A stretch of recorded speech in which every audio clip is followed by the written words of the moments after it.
Bradley, you are the first guy I have had on Shadowbox Secrets. I'm so excited.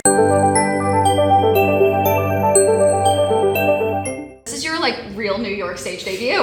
Yeah. How's it going? I can't begin to explain what it's like. It's everything I've ever dreamed of as a child. We all think to have a Broadway debut or work in America, it's so far removed from anything that we ever think of when we're training in England. And I'm sure the same for people that are working on Broadway and then want to work in England, But just the way that the audience have responded to our show has just been like the nicest feeling in the world. It's such a wonderful, tight-knit company, and we've been together for 2 years, and a lot of us have known each other for a decade. For example, the guy who's also playing Javert as well on different alternate nights, he was my Javert when I was ensemble. So I've known him for 10 years, and myself and Killian, who are playing opposite each other, we've known each other for 3 years. So I feel very, very lucky and fortunate to be here. Especially in such a show that I hold so close to my heart. Yes. So you've been a part of this show for 10 plus years at this point now. Yeah. You've done countless shows and multiple roles. How did Les Mis come into your life, and what has made it, I guess, stay in your life for as long as it has? I got it because I was actually, when I was, I guess, found by Cameron Mackintosh at 18, he put me at drama school, and then, because I was doing an open call audition for Miss Saigon, and he thought it was beneficial that I go to drama school, and never even really thought about it until he had said it, and I went, and it was, I always, speak openly, it was not for me. It wasn't, it wasn't for me. It was, really trying to be molded into something that I didn't feel was me, and I wasn't being very true to myself. But it was a time, and I think that we all go and do those kind of things. And then about 5 years later, after I graduated, I then auditioned again for the production of Miss Saigon, which a lot of people will know in my generation, with Evelyn Obazada, oh my gosh, Alistair Brammer. They're all my amazing friends now, and just to see her up the road is amazing. I bumped into her the other day, and it was it's just been amazing. So I went up for that one, and again I got down to the final for that, and Cameron said no and put me in the ensemble of Les Misérables to learn a bit more about the industry and the roots and stuff like that.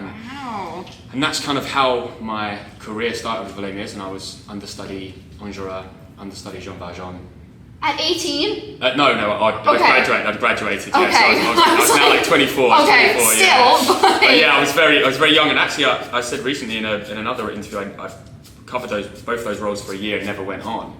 Oh wow! And it was very much at the time where second covers never went on. Okay. It was kind of you signed the contract. Pre-COVID, It was very much those times, and I decided to leave the show, and the musical director kind of took me to one side and said, I think you really need to audition for Enjolras. And I was like, there's no way that's going to happen. Cameron's not going to see me for that. And lo and behold, I did, and just listened to that musical director. Wow. I got the role of Enjolras, but then they still needed a Jean Valjean cover. So I was playing Enjolras, covering Jean Valjean. Is that typical for the role? Do they generally cover Jean Valjean, or was it just? I've not seen it in a while. Okay. After COVID, Les Mis definitely introduced a lot more people into the cast. I mean, it works for that show. You need a massive ensemble to do it. Our company's something like 65. Oh my gosh. It's pretty special. This one is not special. I'm just gonna. We'll just hide it. Yeah. It's gonna be great. It's more. Yeah. It's like it hasn't blossomed yet. I can fluff it up if we need. Yeah. Did you ever go on as Valjean? Yes, I did. Okay. Yeah. And actually, what was so remarkable the other night is that the guy who was playing Jean Valjean, not like I'm throwing him under the bus like he went off or anything, but his name was Peter Lockyer. He actually performed the other night on the special celebrations. Yeah. My first ever show for Jean Valjean was actually the second half. So I finished one day more as Enjolras, and then there was a half an hour show stop. Oh my gosh! While I got ready to play Jean Valjean, and I was actually playing Jean Valjean against Jeremy, who's now Javert. So wow! Yeah, it was a real full circle moment the other night when we were all together, and I came off after the show and just wept because I was just it's just been such a moment to be part of this show, and to be working along these guys who have just learned from and been educated from. Yeah, I mean, I was going to ask you this later in the interview. What was that like? I mean, it was the videos I saw. My goosebumps had goosebumps. I can't even imagine being a part of that, being in the room with that. Yeah, I think it's again. I'm such a Les Mis geek, and I love it. And I've watched every single interview from you know, I remember I went up to shout to Aaron and I was just like, oh my God, I love you, mate. Like, and he was probably like, who's this crazy like English guy just like, you know, coming up to me. But I think it's lovely that, you know, you can be just honest and just tell people when you love them. And I said to him, oh, mate, such an inspiration. I watched you so much when I was, you know, going through my time as a singer. And then Philip Quast, obviously, when I took over from Javert, he was my biggest inspiration. I watched every interview that he ever did and read everything that he'd ever like written about playing the character. And now our dressing rooms are next door to each other, and every night we like have a chat and we talk about the character, and he tells me his thoughts about his interpretations, and he asks me why I've chose the view that I have. And, oh my gosh. you know, and for me, I'm just like, those moments are just so priceless. Yeah. And then obviously to finish the show singing stars with Philip and Jeremy and Jordan, I was just, I mean, you can see from the video, I'm smiling from ear to ear, and I'm just having the best time of my life. Wow. And, you know, I'm very grateful to Cameron Mackintosh for giving me these opportunities in my life, because, you know, it's not every day that you can have those and then be able to share it with the people that have got you there. So, totally. Yeah, it's been a real couple of weeks that I'm kind of still trying to process, and then I get to come and do these amazing things, and I'm like, this is amazing. We get to talk about Les Mis, bit of arts and crafts. Yep. This one's not bad. No, not at all. It's great. I'm going for height. Yes. Whereas I think I need to change it. I can fluff it up. Okay. There you go. How far in advance did you know that you were going to be singing with all those guys? We had an email maybe like a week before. Okay, so you had some time to process. Yeah, I'm not gonna lie, obviously there's so much pressure about it. I'd done a certain version of it with Michael Ball for the 40th, and I kind of just said, can I just stick with the same like section that I know, because I was panicking. I didn't want to like let Jeremy and Philip down. And we rehearsed on the day, like everyone rehearsed on the day, everyone came in early, and it was just, yeah, it was one of those moments of like, I remember turning to me and Killian say it like pretty much every day, but we're like, what is our life? Oh my gosh. You know, we've grown up. He was a swing, I was ensemble, and we're like, you know, to be here, Radio City, with the legends and alumni of Les Mis, it's truly has been like something that will never happen again in our lifetime, and I'm privileged to be a small like cog in the company. So yeah, it's incredible. I mean, as you've touched on it, and as we are rolling roses, something I like to ask is what your rose, bud, and thorn of the journey, or well, you've had quite the journey with Les Mis, but we can call it the Radio City journey of it all. Your rose being the highlight, bud is something you're looking forward to, and thorn is, I guess, the most challenging part so far. Okay, so the rose, obviously, so far, I would say, is singing with Philip Quast and Jeremy and Jordan. I think, you know, to be able to have that opportunity, and just, you know, I've watched countless recordings of Philip singing, but to not only be able to watch him, but just be able to then, you know, join in alongside him, that was just a moment I'll never forget. I was in the gym with Jeremy this morning, and I said it was the first time in my career that I was proud of myself. Like, in all these years, I was like, it's the first time in my career where I was like, wow, like I'm standing with these giants. Yeah. And, I mean, and the amount of people that said, God, Bradley is so small next to these giants. I'm 5'11", I'm not too small. No. These guys are mountains. You know, they're all like 6'3", 6'5". Jordan comes in and I was like, hey, how you doing? Like, yeah, it was, so that was my rose. Wow. What was the next one? The bud. Something you're looking forward to? I'm really excited because my mum has just got to New York, so she's coming to watch on Friday, and then she's coming to watch with my friend Shoshana Bean on Sunday. So they're going to watch, and I'm very, very excited because I met Shoshana like 10 years ago, and obviously she came and did my solo concert when I was here in Sony Hall, and so like that again is another one of those kind of full circle moments of how theatre brings people together. So I would say that's my looking forward to moment. The most challenging thing, the thing that's difficult with these big monster musicals, is trying to hold back the urge to impress. With something like Les Mis, you know, there's such a huge pressure of like being someone's favourite, being someone's worst, and not delivering. I'd say that the most difficult thing is what me and Killian talk about, is like when you get excited, which is my worst thing. I get so excited about performing that the energy then changes. And it's always about trying to keep that lid on it so it just simmers.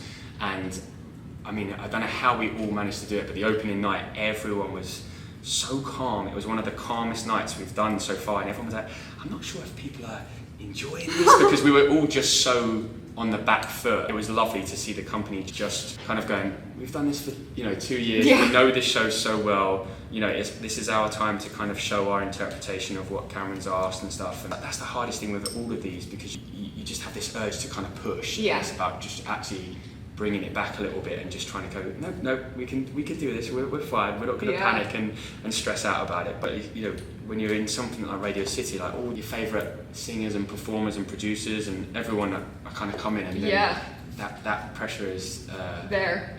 It's a lot. We're all just kind of like pinching ourselves and just think, but we're all really just trying to embrace it as much as we can and just kind of savour every second, and I think we deserve it as a company, because we have toured the world for 2 years, so it's nice just to kind of go, wow, we're finishing it here. There you go. Yeah. What would you say is the most Javert thing about you? Easily, I'm so driven. Yeah? Yeah, if I've got something in my mind or something in my path, like it's the one thing I'm like, yep, cool, let's go. Yep. I need that, I want that in my life, and I think that, Javert has that hunger and that tenacity just to be like, just keep pushing forward. So for sure, I would say that. I love that. So as you've mentioned, you've gotten to do the show with Killian Donnelly, your best friend. My best friend. Oh my gosh. So I'm assuming you met through the Les Mis of it all. I tell this story all the time and we can't believe it, but basically I was doing a show called Old Friends in the UK. I know it. Which then transferred here, and it was the last week of the show of Old Friends, and Cameron came up to me and said, oh, Bradley, I've got this idea. And I was like, all right. And bearing in mind, I'd left, Les Mis a while ago, like maybe a year ago. I hadn't even thought about the show. And he said, on Monday, I need you to open Les Mis. And I was like, what? He's like, what do you mean? So he basically wanted me to go with Killian and have like a trial kind of thing. And me and Killian had never even met. We had met. We did a section in COVID where it was called One Show More, and we brought like Phantom, Les Mis, Mary Poppins, all the Cameron shows to the theatre, and we did it for TV. I remember that. Yeah, and Killian was playing the Phantom at the time, and I was playing Enjolras, and I did my typical thing of, hello mate, I love you. That kind of thing where I get enamoured by someone and they go, all right, yeah, you're fine. And Killian was like, are you having the best time? And I was like, yeah. And he was like, and I remember him saying, do you ever want to play the Phantom? I was like, yeah, one day. And he was like, cool. He was like, just keep going. And he was just like so calm. And that was all we ever said. And then basically Cameron said, yeah, I need you and Killian to do Les Mis for 2 weeks.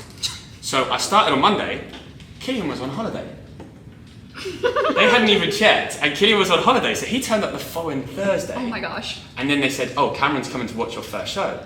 But the moment me and Killian stepped on stage, I've never understood Les Mis like I have. Wow. And I've worked with some of the finest Jean Valjeans, and everyone will say this: once you find a pairing, or once you find like your partner that just matches your energy or the storytelling, it's otherworldly. And Cameron then took me and Killian to a bar that night and just said, are you ready to go around the world? And we were like, what? And our life literally just was like, we took so many pictures, and we remember texting each other that night and then just being like, what is our life? And it was just like that kind of thing. And then from that, we've just laughed, and he's just been the biggest foundation for me throughout this whole thing. That's incredible. And to see a man of his talent and stature with a wife and 2 kids travel around the world and show how it's done is just inspiring. Wow. He's just been amazing, and he's already been to New York. He did Kinky Boots out here, and he just knows. He knows how to deal with the pressure. He knows how to deal with certain things, and like I remember the opening night. He could tell that there was a bit of anxiety within my bones. I kind of go quite quiet because usually I'm just like chatty, and I play my music, and my dressing room was quiet, and he came in and was like, Brad, we're gonna sing Happy Birthday. We've sung it 1 million times, and then we're gonna go home. And I was like, okay, like that's it. And lo and behold, like that's exactly what happened. And wow. We're very much like, the hug that we've put in at the very end is just, I'm so proud of him for the man he is and what he does every single night and brings to audiences. And I just feel very, very fortunate that I've been able to learn and grow with him. That's as incredible. a partner. So yeah, I feel very lucky. Do you have a favorite destination that you got to travel to together? One place I've travelled to all the time, luckily through work, but I tell everyone to go is Japan. It is my favourite place, and we were lucky to go and do a couple of weeks there. He only did like 2 weeks. Aren't you going to do Chicago there also? Yeah, I finished bowing here in Radio City on the 9th, and I fly straight to open Chicago. Wow, look at you just with all the celebrations and all over the world. What's so terrifying about that show is that I'm the only person that's never been in Chicago, and it's obviously the 30th celebration of Chicago. So there's a lot of pressure there to be a good Billy Flynn. I'm telling you. Oh, you got this. You're going to be great. But yeah, so I finished this amazing venture and then head straight to Japan to do that. Which That's is incredible. Amazing. And going back, like you said, just like if you find your Jean Valjean, it feels like you're finding your like Glinda or your Elphaba kind of like pairing like that. And you've been in the Wicked world also. I have been in the Wicked world. Is that how you met Shoshana? No, we met because she actually came over to the UK and she watched Les Misérables, and she basically reached out and was just like, I like your voice. And I was just like, what? Shoshana Bean? I was like, what? Coming from you? The voice? I was like, nah. And then we just became friends, and every time I've popped over, we've supported each other, and every time she's come over to the UK, I've obviously been like the first in line to watch her shows and stuff. And what baffles me is that she is also the kindest person I know. She still then comes and champions other people. It's just it's incredible. And like I said to you earlier, I was at the performance that you both did in your concert, which was spectacular in itself, but like one of the standouts of the night was As Long As You're Mine for me. Like I have that video on my phone still and watch it. Again, it's one of those videos where I'm just beaming from ear to ear because I'm just like, this is what is my life. And like Shoshana Bean singing, iconic Elphaba, and then honestly I feel so lucky and privileged. That's amazing. Well, you ready to see what we created? Of course. All right, 3, 2, 1. This is good! Yeah! It's good! Okay! That was quick as well. Just a simple 5-minute craft. Yeah! Want to show? Look at this. Look at it! Look at that! That is a simple design for anyone out there that's looking to improve their home. Sadly, our time here is wrapping up. That is a shame. I know, you're such a speedy wizard with crafting. I was so nervous leading up to this, but I'm thoroughly impressed and thoroughly excited with how this came out. Thank you. But I have to ask you our standard 3 questions here from Shadowbox Secrets. The first one is, if this was in a gallery, what would its title be? Dominion. And it's my favourite line, and when people say they've got this thing, what's your favourite line in it? And it's like, hold dominion over me. And it's because there was an interview when I was really young, and Philip Quast was so adamant about that particular word within Javert's thing. So let's do it in honour of Philip Quast and call it Dominion. I love it. Secondly, if a castmate had to surprise you with a shadow box, who would it be from and what would be on it? I would say it would be from Raymond Walsh, who plays Grantaire. I've known him I've known him so many years. He was my Grantaire when I was Enjolras. He's part of this, and we're so lucky to have him. And I'm sure it will be the Irish flag in some way, or the Shamrock Tenors, his little band, which is just blowing up all over the world. So I think he'll be from him. Yeah.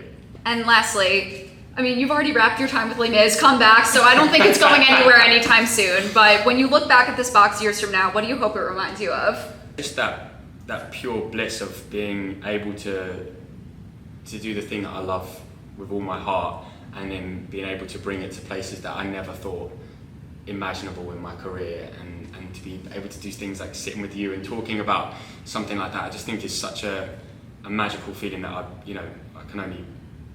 I wish that other people could experience just how happy I am. Do you know? Thank you so much for crafting with me today. I cannot believe the life that Les Mis has had for you, and just the life that it's having in New York City. It's Les Mis Girl Summer, in my opinion. Yeah. And thanks so much for crafting with me. Yay!